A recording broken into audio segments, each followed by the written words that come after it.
Jesus, my Jesus, Son of God and living Word. Jesus, Jesus, you're all I want.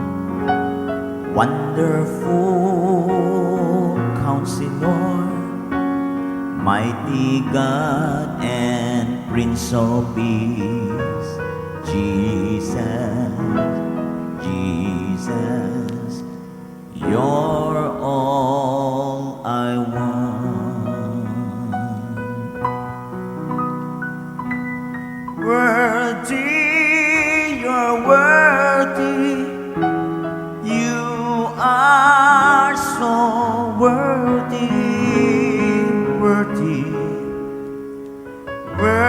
Worthy, worthy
Holy, you are so holy. Faithful, you're faithful. You are so faithful, faithful, faithful to me.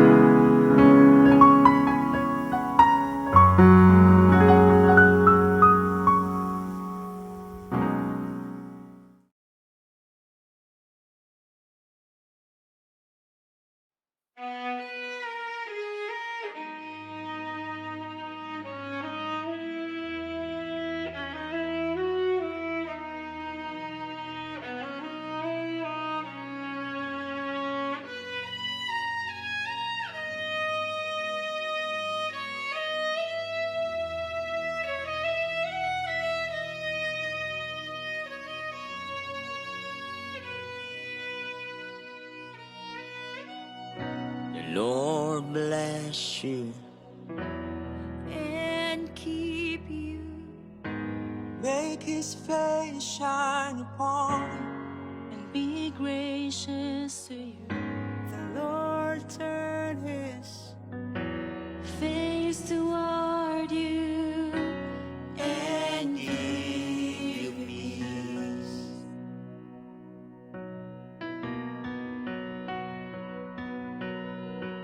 The Lord bless you And keep you, make his face shine upon be gracious to you. The Lord turn his face toward you and give you peace.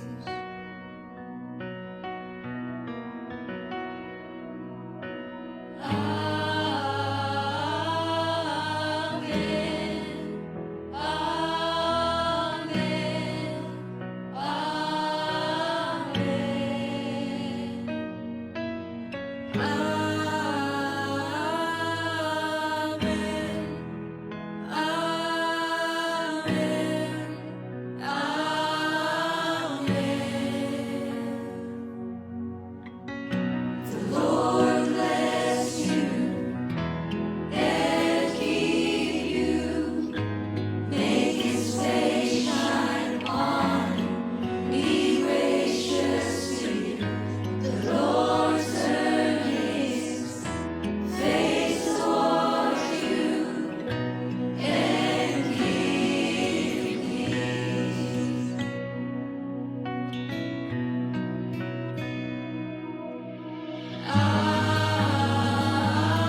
upon you and 1,000 generations and your family, and their children, and their children, and their children. May His favor be upon you and 1,000 generations, and your family, and your children, and their children, and their children. May His presence go before you and behind you and beside you, all around you and within you. He's with you, He's with you in the morning, in the evening, in your coming, in your going, in your weeping, in rejoicing. He's for you, He's for you, He's for you, He's for you, He's for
ang biyaya siyang lumukok, isang libong henerasyon, kumikilos sa bawat salinlahi.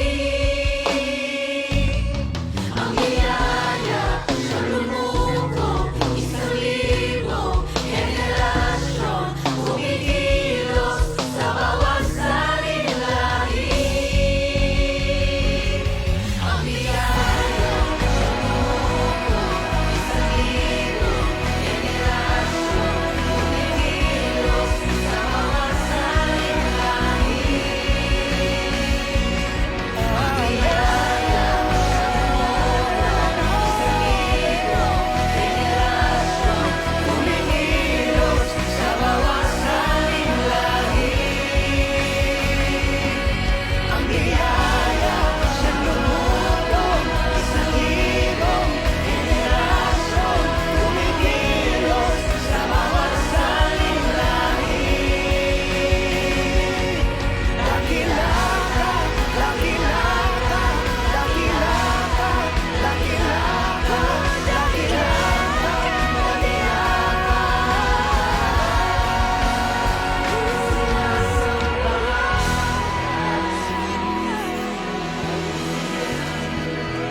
pagpapala ng Diyos ay nakadepende sa pangako niya sa iyo. Gusto nyo magtagumpay ang inyong mga anak? Simple lang. Maglingkod kayo sa Panginoon na hindi yan trabaho. Maglingkod kayo sa Panginoon, hindi yan duty. Maglingkod kayo sa Panginoon dahil buhay nyo, hininga nyo. Pagkakataon nyo yan, ng reward na yan ay inyong ma-enjoy. People need the Lord. Out of your hand into my heart, you gave it all for me. Love is real, my emptiness real. That's when I first believed. That's when I first believed. My heart, into my heart, into my heart. You put your songs in me. Rivers will flow, rivers will flow, healing me whole, healing me whole. That's when my song will sing. My song will sing. Hallelujah. My heart can never comprehend the crucified and the man was open hands were nailed for me. And now I live its moment serving only you, Jesus, my Lord.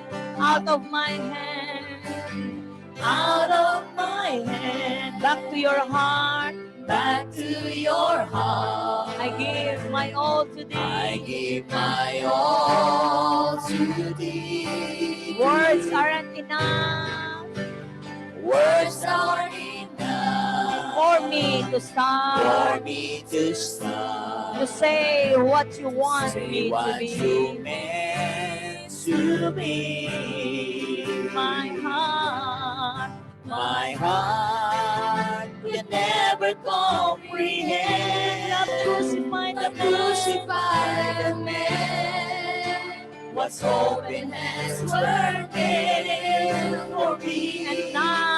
And now I live each moment serving only you, Jesus. Jesus, my Lord. My heart can never comprehend. My heart can never comprehend the crucified man was open hands were nailed for me. And now I live each moment serving only you, Jesus, my Lord. Jesus, my Lord. Hallelujah. Out of your hand.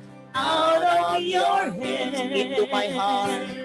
Into my heart. You give it all for me. You give it all for me. Love that is real. Love that is real. My emptiness feel. My emptiness feel. That's when I first believe. That's when I first believe. Out of your hands. Out of your hands. Into my heart. Into my heart. You put your songs in me. You put your songs in me. Rivers will flow. Rivers will flow. Healing me whole. That's when my song will sing. Hallelujah, my heart can never comprehend the crucified man was open hands were nailed for me. And now I live this moment serving only you. Hallelujah. Jesus, my Lord, my heart can never comprehend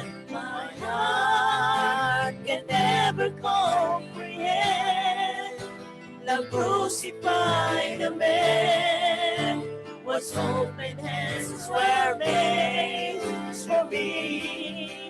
And now I live each moment serving only you. Jesus, my Lord. Jesus, my Come on, Lord. shout it and sing it with all your heart. My heart can never comprehend. Love crucified the man. Was open hands open were hands nailed for me. nailed for me. Thank you, Lord. Thank you, And Jesus. now I live each moment Serving only you. Jesus, my Lord. Jesus, my Lord. Come on, sing it with all your heart, my heart. My heart can never comprehend. Crucified the man whose open hands were nailed for me. Hallelujah. And now I live each moment Serving only you. Hallelujah. Jesus. My Lord. Brothers and sisters, again, worship Him. My heart can never comprehend. Love crucified the man, was open hands were nailed for me. Hallelujah. Now I live each moment serving only you. Jesus, Come on, my surrender it. Lord. Surrender it to the Lord. Surrender. I surrender to your love. I surrender. I surrender to your love. I surrender. I surrender to your love. I surrender. I surrender to your love. I surrender to your love. I surrender to your love. Hallelujah. I surrender to your love. I surrender to your love. I surrender to your I love. surrender to Your love. I surrender to your I love. surrender to your love. Come on, worship the Lord Jesus right now. I surrender By surrendering our hearts, our surrendering our life to His love. I surrender to your love. I surrender to your I love. surrender to your love. My heart. My heart can never comprehend. The crucified the man was open hands were nailed for me. And now I live each moment serving only you. Jesus, my Lord. Jesus, my Lord. For the last time, my heart can never My comprehend. heart can never comprehend. Love crucified the man, was open hands were nailed for me. Hallelujah. And now I live each moment serving only you. Jesus, my Lord. Hallelujah. So, brothers and sisters, magandang hapon po sa ating lahat.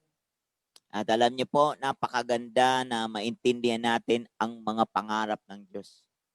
Alam niyo po, kung inyong mababantayan yung my heart cannot comprehend, no? That crucify that man No, na-crucified ang tao. Na-crucified si Kristo Jesus at open hands, binuksan ang kanyang kamay, in-stretch ang kanyang kamay upang ikaw at ako ay ipakong kasama niya, nakaamba na kung ang pananagutan o judgment na sa atin sana yon ipataw, pagkos pinataw niya sa kanyang anak na nag-iisa, na si Kristo Jesus. Kaya nga po mga kapatid, kung iyong mababantayan dahil doon, tama ang sinasabi ng Bible kung bakit ginawa ng Panginoong Hesus ito. Kasi ang pinakamalalim na gusto niyang gawin doon ay walang iba. I will not leave you orphans. Sa John 14:18, I will not leave you orphans. Kumbaga, dumating ang Panginoong Hesus. Dumating siya pagkat ayaw niyang iwanan tayo na parang sisiw na basa, kakapa-kapa na wala pong inahin. I will not leave you orphans. Kaya makikita niyo po, kung iyong mababantayan, dumating ang Panginoong Hesus para i-reveal ang puso ng Ama at ang i-reveal ang puso ng pag-ibig ng Ama, i-reveal ang puso niya sa tao. Kaya nga sabi niya, I will give you the heart to know me sa Jeremiah 24, verse 7. I will give you the heart to know me because I will not leave you orphans. Di ko kita iiwanang orphans. Di ko kayo iiwanang orphans. Kaya sinasabi niya, sinalita ito ng Panginoon, binigkas ang mga salita na kung saan ito'y mga salitang binigay ng Ama na nasa langit sa kanyang buhay. Kaya sinasabi niya, my food is to do the will of the Father. Kaya binabanggit niya rito, I will not leave you orphans. I will not leave you orphans. Kaya napakahalaga na maintindihan po natin sa ating sarili sa John 15 verse 14 to 17, 14-15, na ang sabi niya, no longer do I call you servants. Di na kita tinatawag na alipin, kundi I have called you friends. Tingnan niyo po yung dalawang verse na ito. Sa John 15 verse 14 to 15, I have called you friends. No longer do I call you servant. Kaya nga ngayon, kailangan mong maintindihan, ikaw ba ay alipin o anak? Kailangan mo maunawaan yan, ikaw ba ay alipin o anak? O doon ka sa gitna, orphan na lang ako. O, tingnan nyo po, di ka nga alipin, di ka rin anak. Anong tawag sa'yo? Bastardo. Alam mo, kaya ito yung pinakamahirap na kailangan nating maintindihan na mabalanse po natin ito kasi si Jesus, dumating po siya to raise the status, to raise our status, our identity, i-raise ang identity ng mga disipulo niya from level of a servant, from level as a servant to level as a son. Kaya nga sinabi niya sa Galatians chapter 4 verse 6 that he impart to us the spirit of a son. No, he impart to us the spirit of a son. Anong ibig sabihin nito? Para turuan tayong magpakaanak. Kaya ibinuhos niya ang espiritu ng magpakaanak. Kaya nga kung maunawaan niyo po iyan mga kapatid, hindi lang po talaga natapos na maligtas ka, kundi turuan kang magpakaanak. Kaya ang maging anak isang bagay, pero ang magpakaanak ay panibagong bagay. Ipanganak ka isang bagay, pero ang buuin ka na magpakaanak ay panibagong bagay. Kaya nga iyan po ang dahilan kung bakit ang bansa ay nagkawala-wala, nagkahirap-hirap, kasi ang dami pong mga orphan. Ang dami pong mga orphan. Ano ang spirit ng mga orphan? Ano ang mentality ng mga orphan? Ang mentality ng mga yan ay palaban. Ang mga mentality ng mga yan, they fight for the rights, always fighting for the rights. Always fighting for the rights, talking about unfair, but they don't know about the importance, how to enjoy the privileges that God put in them. Hallelujah. Sa bahay pa lang, makikita mo na Kahit may mga anak ka, ang mga anak na isipang orphan, anak mo na yan ha, ang tingin pa rin nila, o laging rights sa bahay, laging rights, wala na lang ba akong karapatan? Kaya maraming mga bata talaga, imbis magkaroon ng attitude of gratitude, imbis magkaroon ng pusong mapagpasalamat, hindi marunong magpasalamat kasi palaban. Saan galing yan? Yan ang larawan ng isang simbahan na hindi tumayo sa katotohanan. Isang grupo na hindi tumayo sa katotohanan. Hindi pinakita ang liyaman ng modelo. Kaya ang Panginoong Yesus narito upang ipakita ang modelo paanong magpakaanak. Kaya ang sabi niya, di ko na kayo tinatawag ng mga alipin. Di ko na kayo tinatawag ng mga katulong, kundi tinatawag ko kayong aking mga kaibigan. Kaya ang sabi niya, hindi ko kayo iiwanan na parang sisew na basa na wala pong masusulingan. Wow, alam nyo, nakakaiyak tong kanta kanina. My heart cannot comprehend that they crucify the man that open hands. Di maunawaan bakit itong taong nagpagaling na ito ang nagpagaling, ito ang nagpakita ng compassion. Pero yung mga pinagaling niya, ang nagsabing ipako yan sa krus. Yung mga pinagaling niya at ginawa niya ng mabuti, yun pa ang nagsabing ipako yan sa krus. Kaya napakahirap intindihin nun. Ang hirap unawain yan. Kaya makikita nyo po, mga kapatid, kung mapapansin nyo sa Revelation chapter 18, verse 1 to the following, na sinasabi doon, nagkaroon ng 30 minutes silence sa langit. Bakit 30 minutes na silence sa langit? Sapagkat ang di kakayanin ng Ama na nasa langit kung tutusin ay hindi na mga tao niya, hindi na ang mga tao ng sanlibutan ang kanyang hahatulan. Hinatulan niya minsan pa sa pamamagitan ng baha. Pero ngayon, hindi na ang mga tao ang hahatulan, kundi ang kanyang anak na walang kasalanan. Inako ang kasalanan. Inako ang kasalanang hindi siya ang gumawa. Kaya nga mga kapatid, itong Ama, di niya parang lubos makayanan. Makayanan na ang hatulan niya ang kanyang anak. At mismo ang kanyang anak ay kailangang mamatay. Nag-iisang anak na kailangang mamatay. Kaya nagkaroon ng grabing tahimik sa langit for 30 minutes para talaga na naninimbang ang Diyos kung anong gagawin niya sa mismo niyang anak na hindi yon ang gumawa ng kasalanan. Sa context naman ni Jesus, sinasabi niya, I will not leave you orphans. At kaya kong batain yan. Kaya kong kunin lahat ang kasalanang hindi ikaw. Hindi siya ang gumawa, kundi tayo ang gumawa. Kaya ipinadama niya ang kanyang pag-ibig nung tayo'y makasalanan pa. Madali pong gawin, ipadama ang pag-ibig sa taong walang kasalanan, walang ginawang masama sa iyo. Mas madaling gumawa ng mabuti sa taong gumawa ng mabuti sa iyo. Kung ang ating paggawa ng mabuti ay yun lamang sa gumagawa ng mabuti sa atin, anong pagkakaiba natin sa di mananampalataya? Sa mga di mananampalataya, yan ang lingwahe nila. Gawa ka ng mabuti sa mga gumagawa ng mabuti sa iyo. Yan ang normal sa di mananampalataya. Pero sa mga katulad ni Kristo Jesus, ipinadama niya ang kanyang pag-ibig nung tayo'y makasalanan pa. Napakahirap noon. Ito yung my heart cannot comprehend. They crucified that man na inopen ang kanyang mga kamay para ipako siya. At para kanino yung pagkapako niya sa krus? Ay para sa kalayaan mo at kalayaan ko na hindi ka tatawagin kailanman na maging basang sisiw na nasa tabi na parang walang inahin. Ganyan kakahalaga sa Diyos.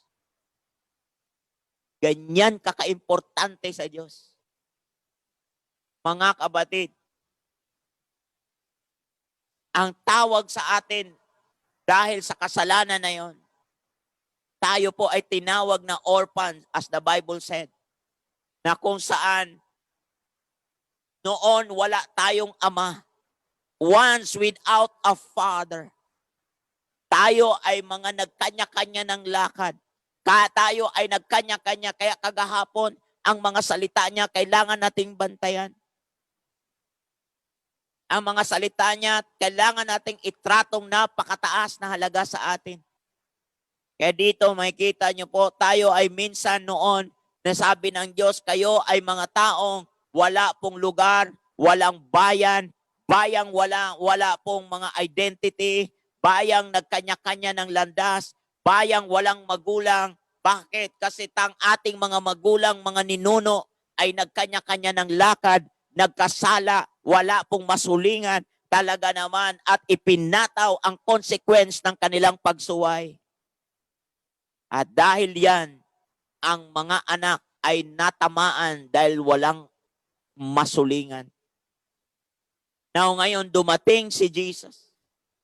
Dumating ang Panginoon upang mapanumbalik tayo. Kaya sinasabi ng Ephesians chapter 2, verse 14, na wala ng pagkakaiba ang Hudyo at Griego.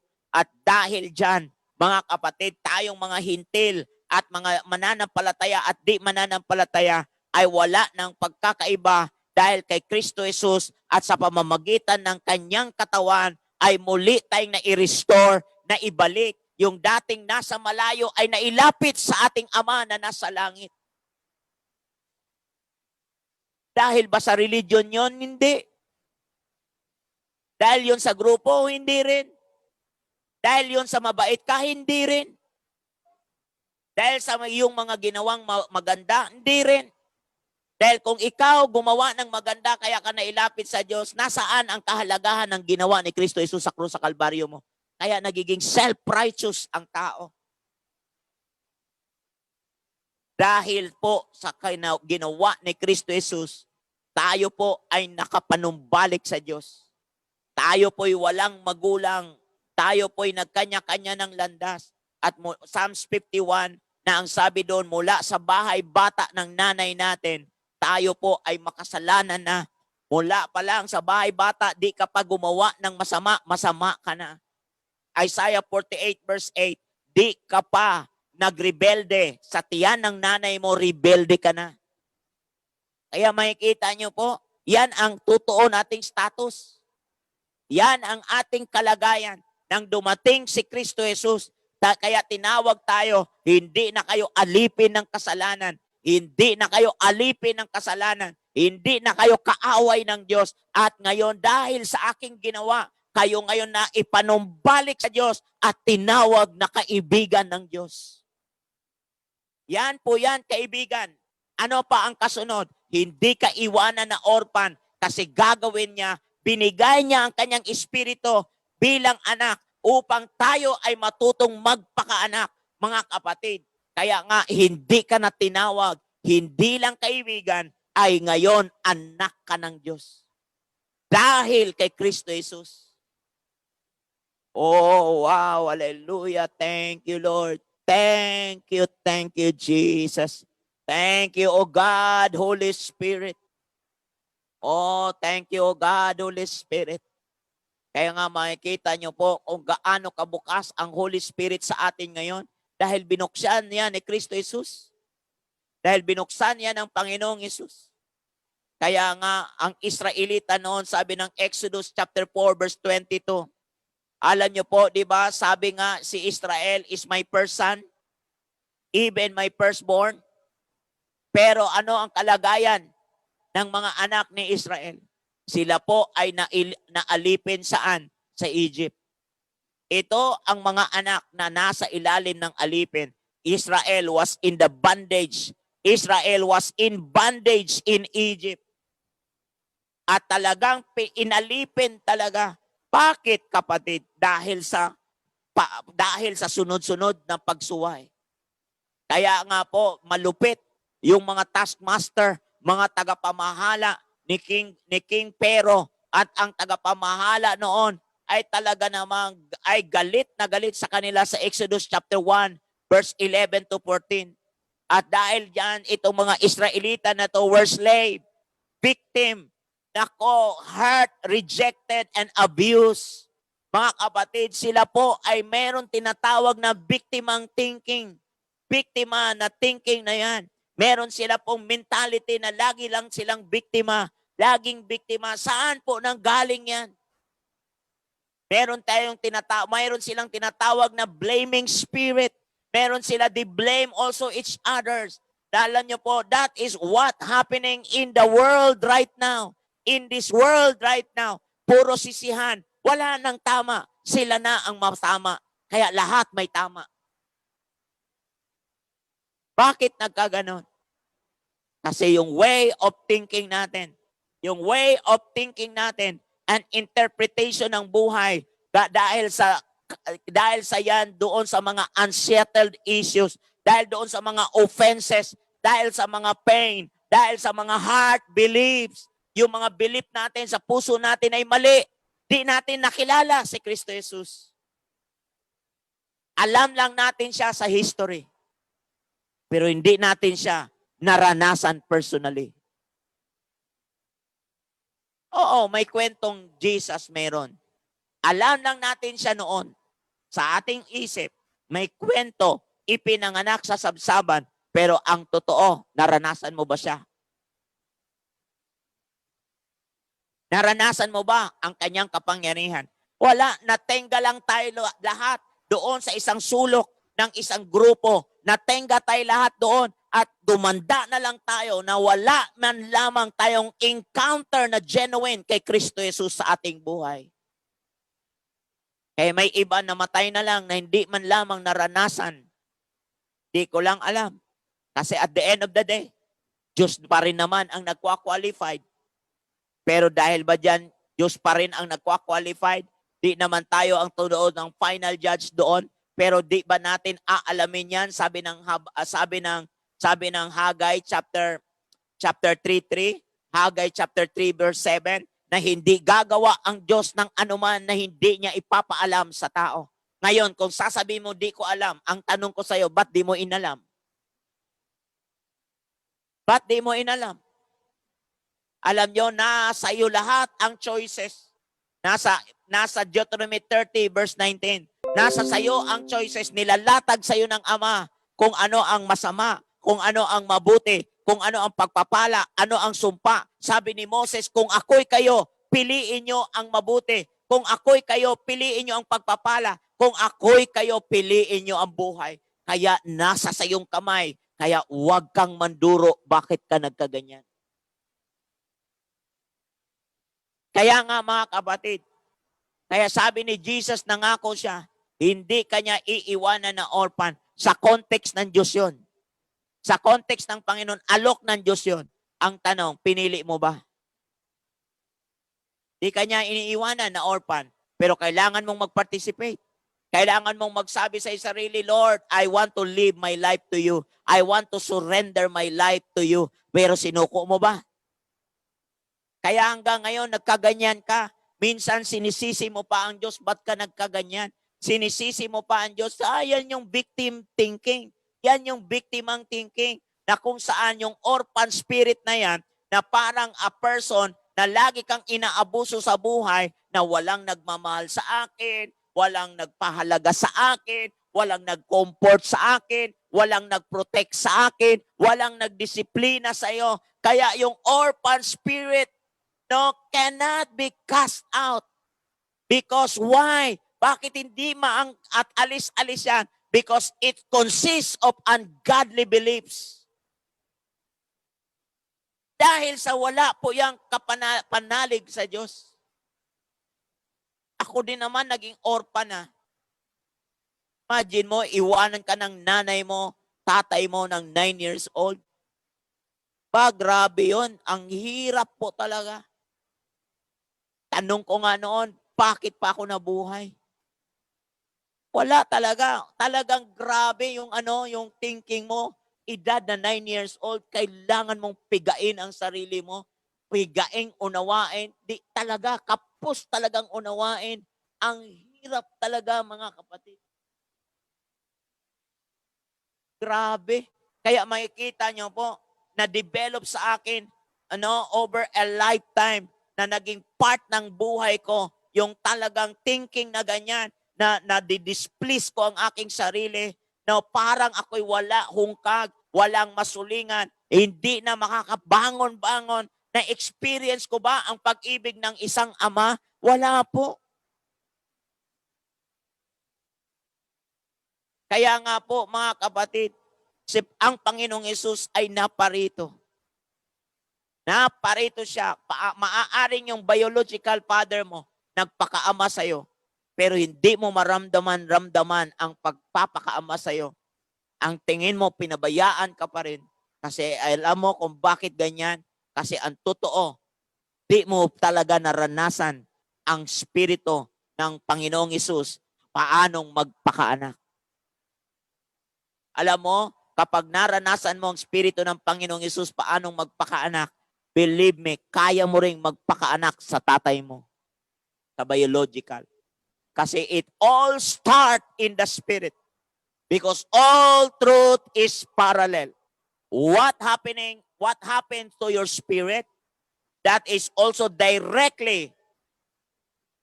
reflection of what happened outside or in the natural.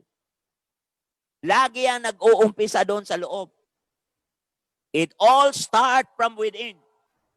Kaya nga yung tinatawag na, sabi ng 1 Peter chapter 3 verse 4, ito po yung beauty of a person inside. The beauty of the person inside. Unseen beauty of the person inside, which is more precious in the sight of God. Wow, beauty in the inside. Hindi po yung beauty out the outside, pagandahan ng damit. Swail naman pala. Hindi po yung beauty of the outside, ang ganda ng bahay, sa loob pala ng bahay, walang kabuhay-buhay. Makikita nyo po, di talaga paramihan ng pera. Ang daming pera. Ano magagawa ng dami ng pera mo na hindi naman matapalan yung gulo ng buhay? Ay nako, maniwala ka. Kahit tapalan ka ng napakaraming pera. Tama ang Bible sa Matthew 16:24 na anong mapapala ng isang tao, mapasa kanya ang buong daigdig. Mapasa kanya ang lahat ng titulo ng buong Pilipinas kung ang katumbas naman ay kapahamakan ng kanyang kaluluwa. Kasi, kaya bang itapal ng pera mo ang kaluluwang pagod? Kapag pagod ang katawan, matulog ka, bukas na bukas, pagising mo, malakas ka na. Paano pag pagod ang kaluluwa? Anong pera na pwedeng itapal mo dyan? Pagod saan? Pagod sa kasalanan. Pagod sa pagbitbit. Bitbit mo, pasan-pasan mo ang kapakunwarian na wala naman nakakakita. Yun nga, yung salitang kunwari, na walang nakakita kahit kanino, ikaw lang ang nakakaalam. Hanggang kailan kang mabuhay ng dalawang identity sa iyong pasarili. Hanggang kailan mabuhay na aminin mong totoong pagkatao mo, sino ka talaga. Hanggang kailan mo pasanin ang kunwari na buhay. Kaya nga, pag di dumating si Kristo Jesus, yan ang orphan spirit.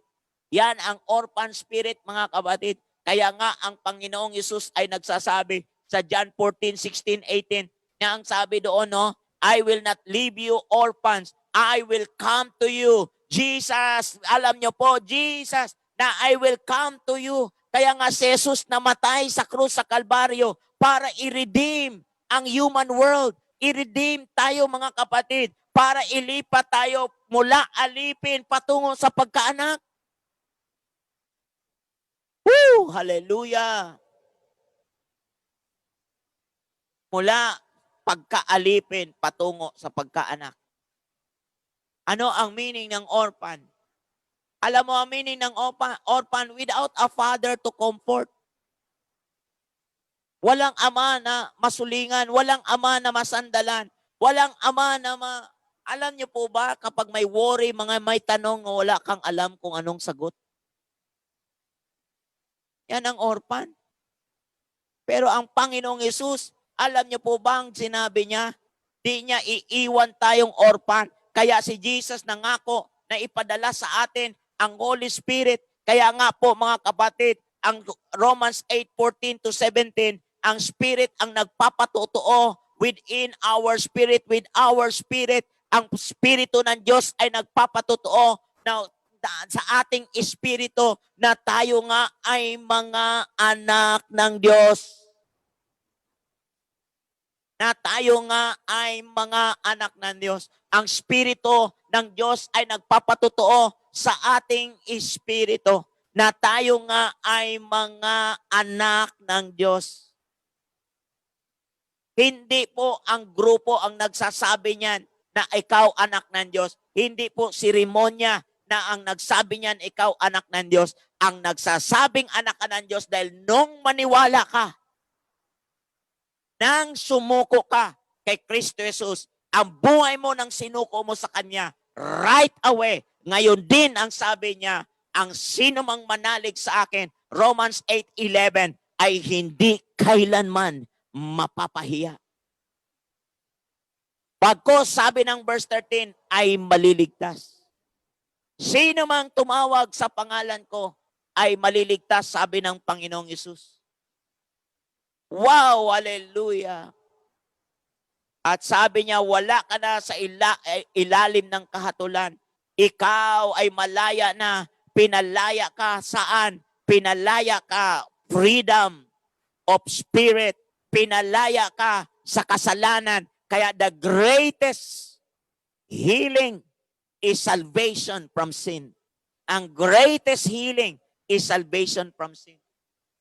Kaya nga dahil dyan mga kabatid, ang pinakamataas na kagalingan ay ang maligtas ka. Saan ka maliligtas? Sa kasalanan. At anong klase ng kasalanan? Yung pagkaalipin, inilipat ka sa pagiging kaibigan at mula sa pagkakaibigan, inilayo ka sa pagiging orphan at mula sa pagiging orphan, inalis ka sa pagiging orphan at tinawag kang anak ka ng Diyos. Wow! Kumusta na ang mga anak ng Diyos? Wow, mga kabatid, grabe ka. Pinagpala ka talaga upang maging pagpapala sa mga bansa-bansa. Kaya binigyan ka niya dahil si Kristo ay nananahan sa iyo at ang Espiritu niya ay nananahan sa iyo. Dahil nananahan yan sa iyo, mga kabatid, ang nilagay sa buhay mo is a life-giving spirit. Ang nilagay sa buhay mo is a life-giving spirit. And that is the life of Christ within you. That is the life of Christ within you. That is the love of Christ within you. And because of that love is a force and ability, is a power that enable you to love the unlovable. Woo! Hallelujah! Grabe po yan. Pag naintindihan mo yan, mga kapatid, kaya mong sabihin sa tatay mo na I love you. Kaya mo, tama yung kaninang nagpatotoo eh. Tama yung kaninang nagpatotoo, si Sister Madeline, napakatindi noon. Narinig niya lagi yan sa akin, na yung tatay ko talaga, ang hirap pong mahalin. Biro mo, after 25 years, nagpakita sa akin. After 25 years, alam mo, nakikita rin naman kami within 25 years. Pero nandoon siya lagi, wala siya sa piling namin. Pero after noon, nung wala, iniwanan na siya ng paligid niya, ng mga taong sinabi niyang tunay niyang pamilya, nang iniwanan na siya, akala niya tunay niyang pamilya. Akala niya mga taong tamang nagmamahal sa kanya. Nung wala na siya, ubos na ang lakas niya, nahigop na ang dugo niya, nawala na, umuwi sa amin. At bakit umuwi? Kasi naalala niya ang anak niya na laging nagsasabi sa kanyang, I love you, Papa. Totoo po to. Sinabi ko lagi sa ama ko yan noon, kahit ang hirap sabihin, I love you, Papa. Kasi bakit? Imaginein mo, iwanan ka, lumaki kang wala siya. Pero hindi ang issue kung lumaki kang wala siya. Kundi ang issue dito, dahil dumating na si Kristo Jesus sa buhay ko, dumating na ang Panginoong Hesus sa buhay ko, yung hindi ko kayang gawin, sabihin I love you, ay nagawa ko sa tatay ko. Ang tatay ko ay nagbalik loob sa Diyos. Tama ang Romans chapter 2 verse 4. It's kindness that leads sinners to repentance. Ang tatay ko nagsisi, nagbalik loob sa Diyos at nagbalik loob sa nanay ko. At ang tatay kong hiwalay sa nanay ko ng 25 years ay nagkabalikan, nabuo ulit ang wasak na pamilya. Dahil ba kay Pastor Dong? Hindi. Dahil kay Kristo Jesus na dumating sa aming sambahayan. Nasaan na ang orphan spirit? Nawala. Naalis ang orphan spirit sa bahay. Naalis ang orphan spirit na laging puro palaban. 5 piso lang pinag-aawayan ng magkakapatid. 5 piso lang nagkakadamutan. Mga kapatid, dumating ang punto na yung akin kanila, nung una, yung akin kanila, yung kanila di akin. Nang dumating si Jesus, ay wala na yung akin kanila at ay dumating yung kanila ay akin na rin. O ibig sabihin, nagkaroon ng bigayan sa isa't isa. Wow, mga kapatid, iyan ang Kristong nasa gitna. Kaya pag naunawaan mo yan, kapatid, napakayaman mo, ang Kristo na yan ay gusto ng Diyos talaga na maalis yan sa buhay natin, mabunot yan ng orphan spirit na yan. Kaya maraming rebelde sa bansa natin. Simple lang. Dahil hindi yan nalalakaran sa loob ng bahay. Sa loob ng bahay yan nagsimula. Sa pamilya yan nagsimula. Kaya pag ang buong pamilya na-restore yan, bumalik kay Kristo Jesus, yan po ang bumubuo ng bansa. Kaya ang church po ang inuumpisahan yan. Kaya dumating talaga dapat ang pamilya na ang pamilya ay makilala si Kristo Jesus, na ang pamilya manalig kay Kristo Jesus, at ang gagawin ng Panginoong Hesus, ilalagay, isasalin sa buhay nila ang spirit of a son. Wow, so that they can call Abba Father. At kapag dumating ang lalim ng understanding na yan, kaya ng mga anak mag-behave sa kanilang mga ama, sa mga magulang, sa bahay, sa loob ng tahanan, at ang mga anak ay mag-behave ding magpakaama sa kanilang mga anak. Doon nagsisimula ang restoration ng totoong pamilya.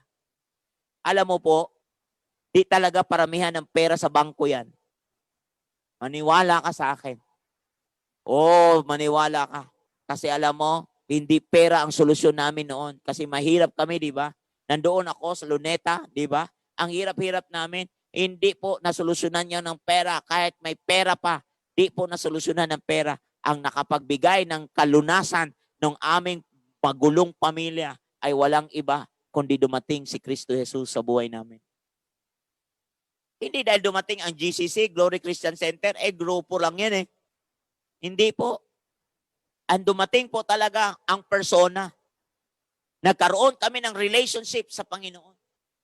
Dumating po talaga ang genuine relationship sa Panginoong Hesus. Kaya kung mapapansin nyo po, yung pagiging slave dati, yung pagiging puro pera-pera, unti-unti talagang naalis ang attachment sa pera dahil unti-unting na-attach sa Panginoong Hesus. Nag-grow unti-unti na bumalik sa Panginoong Hesus. Yun ang mayaman na pamilya. Yung pera parating pa lang. At isang araw, dumating nga. Tingnan nyo po. Darating talaga ang pera pag nagsikap ka. Darating talaga ang pera nagsikap ka. Pero ito matindi, hindi po pinagsisikapan ang maging matuwid. Kasi ang pagiging matuwid, regalo ng Diyos yan. Yan ang matindi. Kaya nga, tingnan nyo ngayon, ang daming mabait, pero mabait na sinungaling. Kasi ang pagkamatuwid ay biyaya ng Diyos, hindi po pinagsisikapan. Ang matuwid, gift. Ang righteousness ay gift. Ay ang gift, pinagtatrabahuan mo ba yan? Hindi. Ang gift ay binibigay yan sa isang taong nananalig kay Kristo Jesus, sa isang taong naniwala kay Kristo Jesus, sa isang taong na-encounter niya ang Panginoong Hesus personally. At paano mo ba na-encounter ang Panginoong Hesus? Dahil sa salita ng Diyos. Dahil sa salita niya. Kaya nga, kung nanatili tayo sa Kanya, at nanatili tayo sa mga salita niya, ang sabi niya, hingin mo na ang iyong maibigan at ikaw, pagkakalooban niya at tutugunin niya.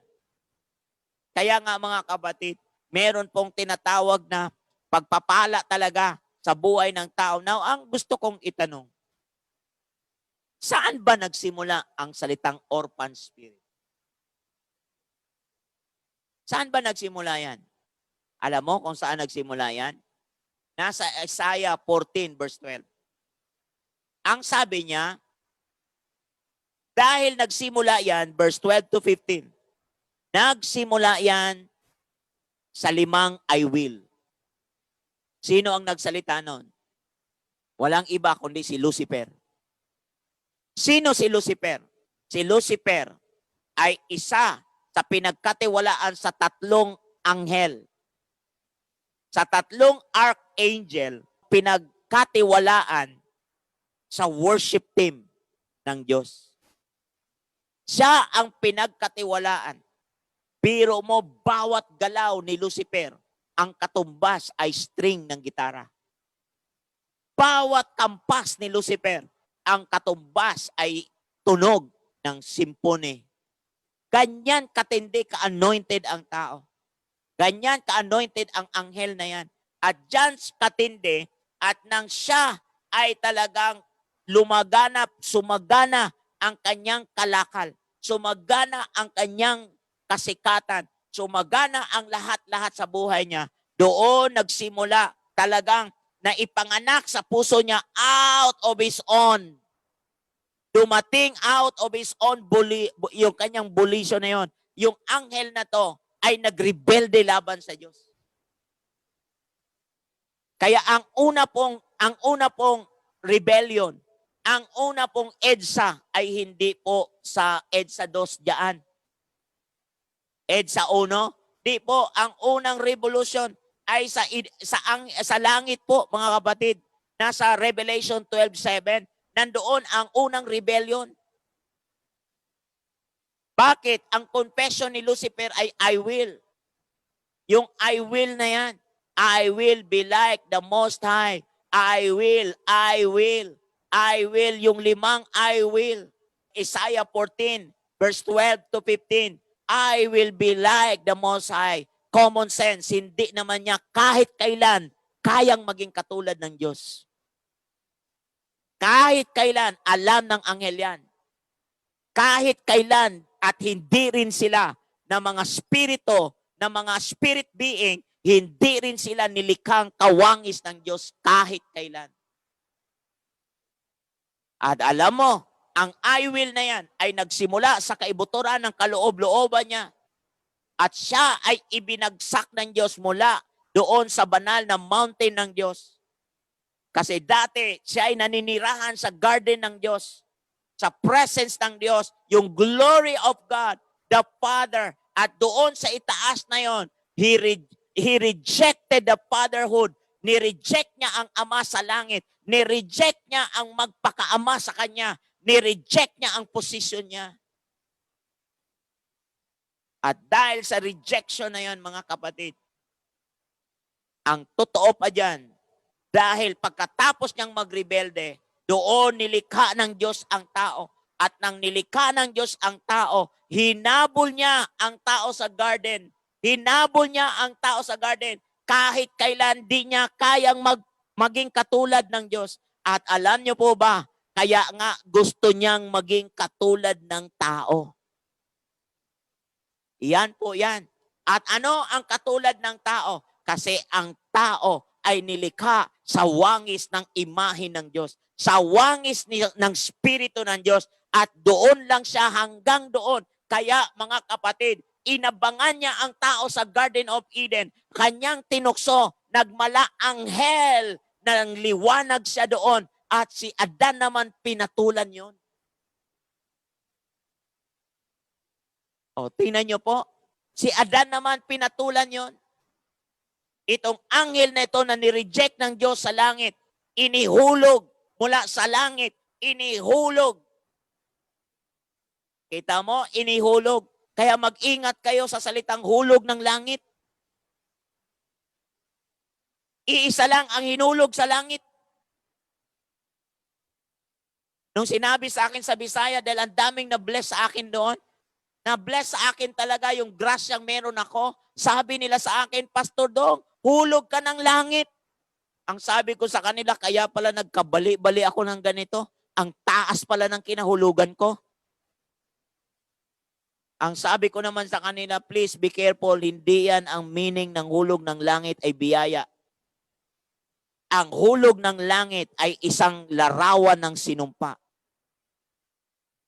Isa lang ang hinulog sa langit, huwag mong idamay ang tao na hulog ka rin sa langit. Kaya kailangan mo maintindihan yan. Huwag mong lagi sabing hulog ka ng langit. Di mo alam na si Lucifer ang hinulog sa langit at siya ay nagmuka. Kaya huwag mong tawaging taning yan. Ang ayaw niyang magpatawag na tinawag niyang Satanas, ayaw niyang pangalan na yan. O, pag tinawag mong taning yan, pinaganda mo pa.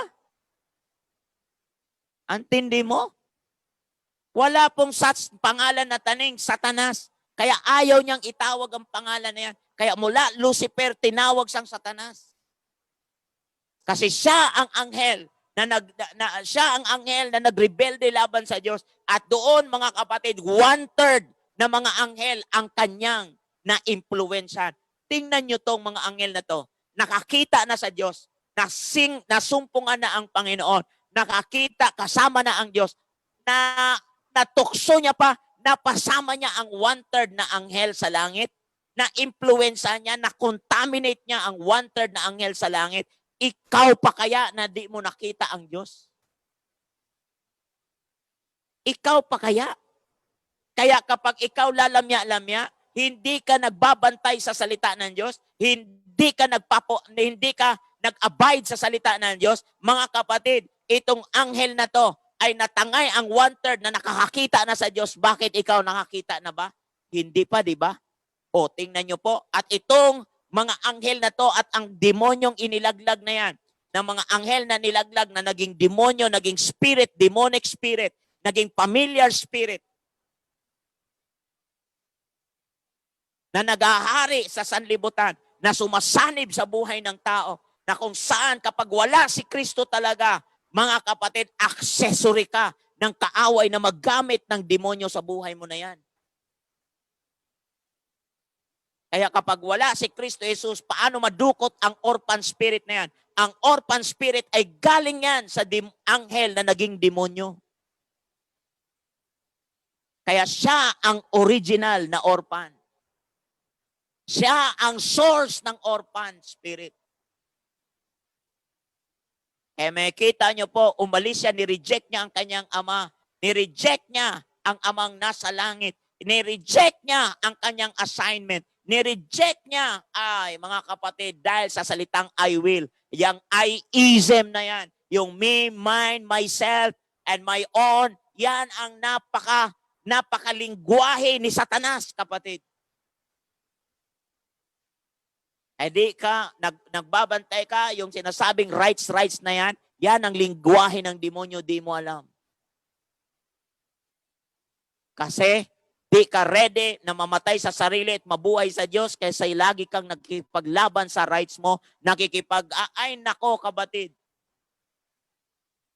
Di mo nabantayan na lingwahe ng demonyo yan. Ang totoo, tinawag yan, pagdating kay Adan, sa Genesis chapter 2 verse 7, di ba? To 8. Pinorma niya ang tao, di ba? Verse 7, pinorma niya ang tao according, di ba? Pinorma niya ang tao doon sa verse 7. Sa Genesis, sabi niya doon sa Genesis verse 7, then the Lord God formed man of dust from the ground and breathed into his nostril the breath of life, and man became a living being. And the Lord God planted a garden towards the east in Eden, and there He placed the man whom He had formed. Doon ka nilagay. Wala nang iba. Hindi po Eden ang buong mundo. Ang Eden ay isa lang place na nilagay sa buong mundo. Hindi po ang Eden ay isang buong mundo. No, isang place lang po ito. Ito yung ground, mga kapatid, na nilagay na out of the ground, the Lord God caused to grow every tree. Wow, hallelujah.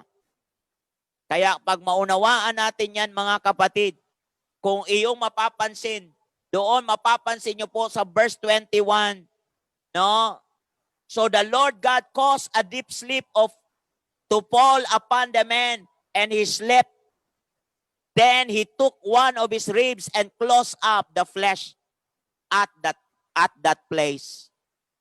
The Lord God fashioned into a woman the rib which he had taken from the man and brought her to the man.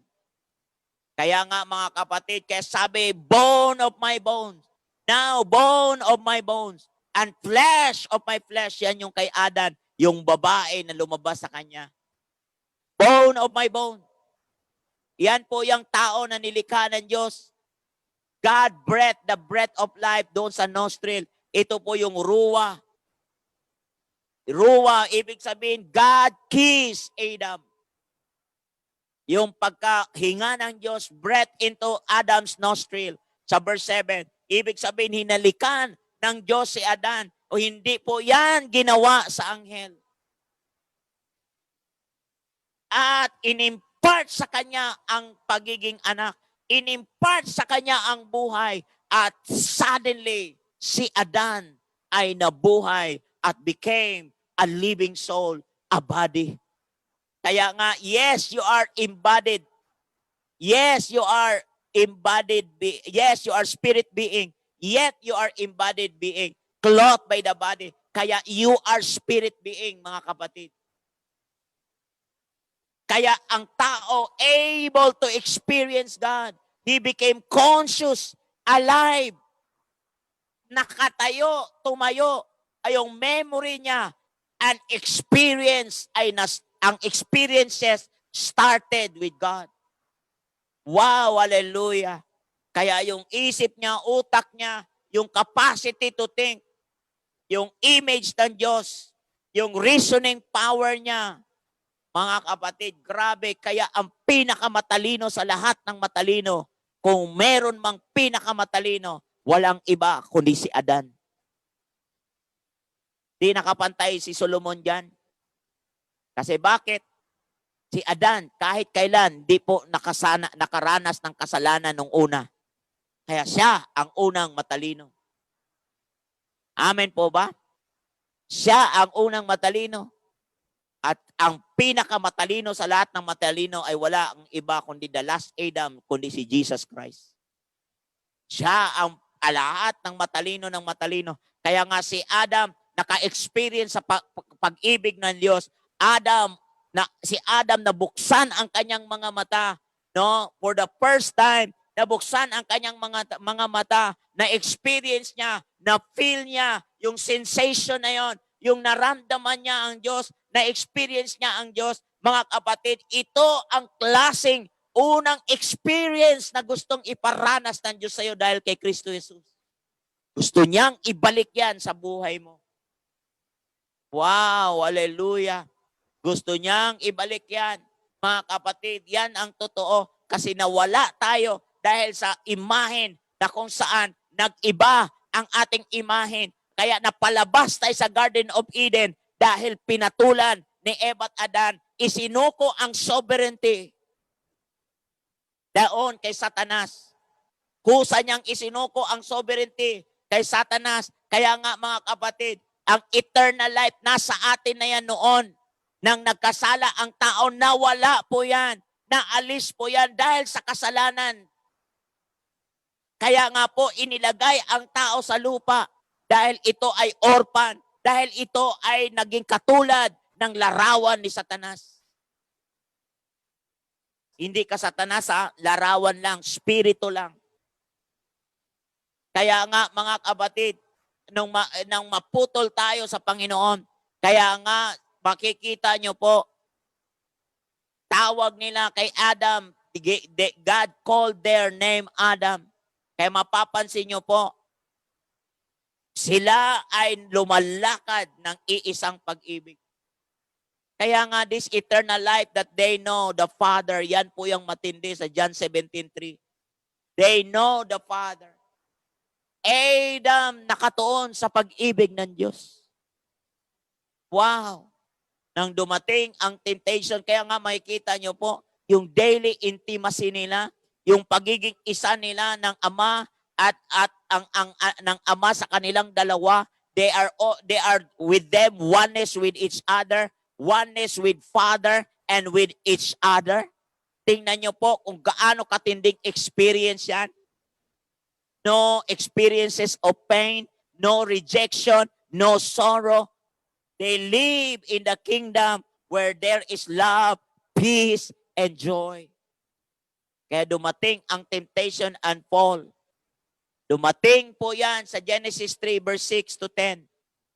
At kaya nga mga kapatid, si Satanas na originally na naging orphan, na kung saan muhi, na galit sa Diyos at galit din sa pamilya ng Diyos. Kaya tinawag siyang destroyer. Kaya yung trap na yon na isinet up niya kay Adam at kay Eva, no? Kay Adam at kay Eva, at nagporma siya ng kasinungalingan doon. Now, anong kasinungalingan na yon? Na mayroon pa ring buhay kahit wala ang Diyos.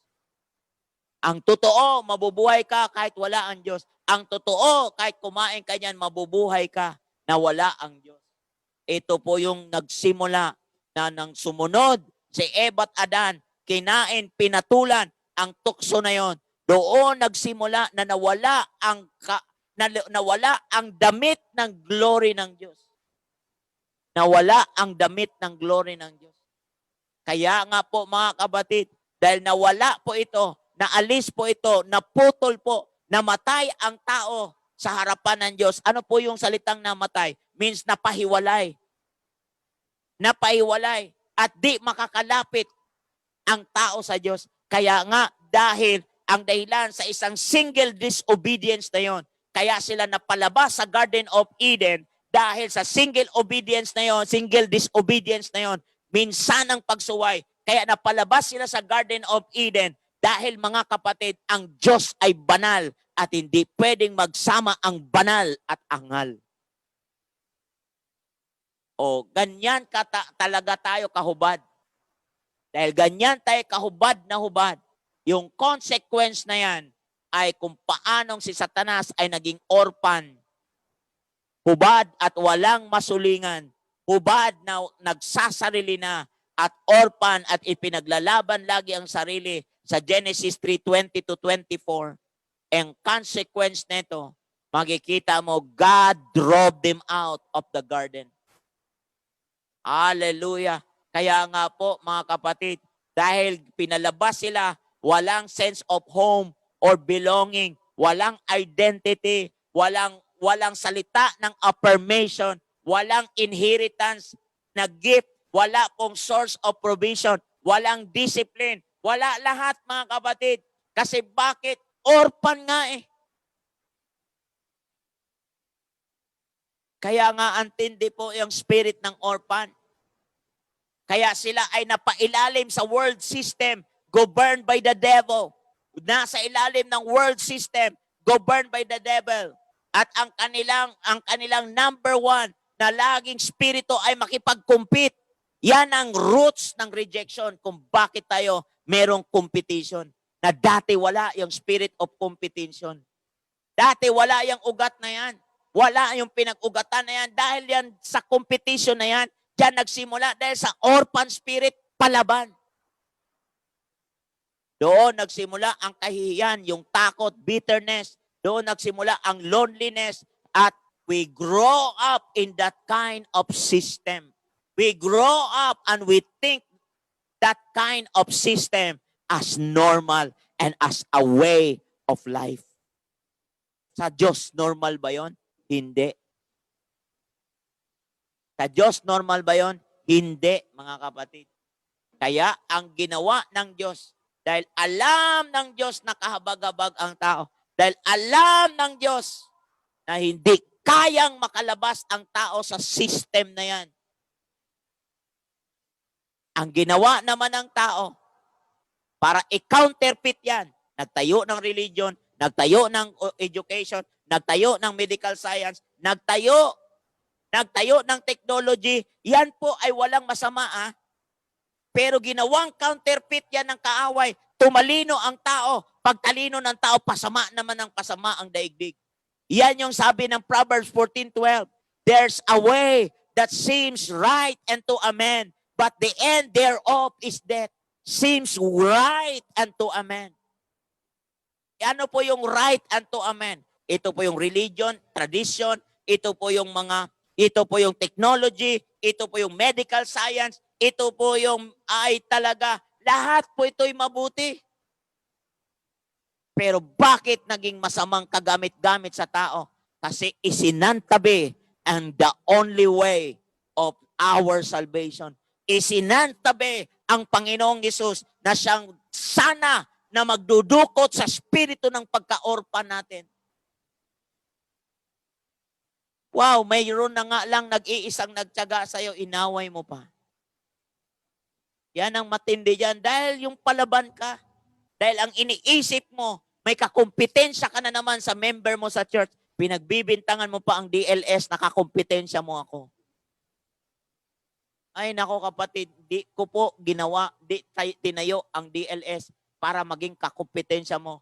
Ang DLS ay ipinanganak as a gathering of hearts para maipanumbalik ang tamang relasyon na hindi tayo bound ng name tag natin, kundi fitted together, growing together, building one another, na ang ating pong pinagkakaisahan na pinagsasalu-saluhan, walang iba kundi ang Spirit of Jesus in the midst. Wow, mga kapatid. Ano yung Spirit na yon? Spirit of a Son. Kaya yung Galatians 4:19, I labor for you until Christ is formed in you. Kaya sabi ng John chapter 1 verse 12, but as many as receive Him, to them He gave the right to become children of God, even to those who believe in His name, who were born not of blood, nor of the will of the flesh. Sa verse 13 ng John 1, who were born not of blood, nor of the will of the flesh, nor of the will of man, but born of God. And those who born of God never continue sinning. Kaya sabi ng John 14:18, I will not leave you as orphan. I will come to you. Oh, hallelujah. Wow, Lord Jesus. Sabi ng Romans 8:15, for you have not received a spirit of slavery, leading to fear again, but you have received a spirit of adoption as sons, but by which we cry out, Abba, Father. Oh, Abba, Father. Oh, hallelujah.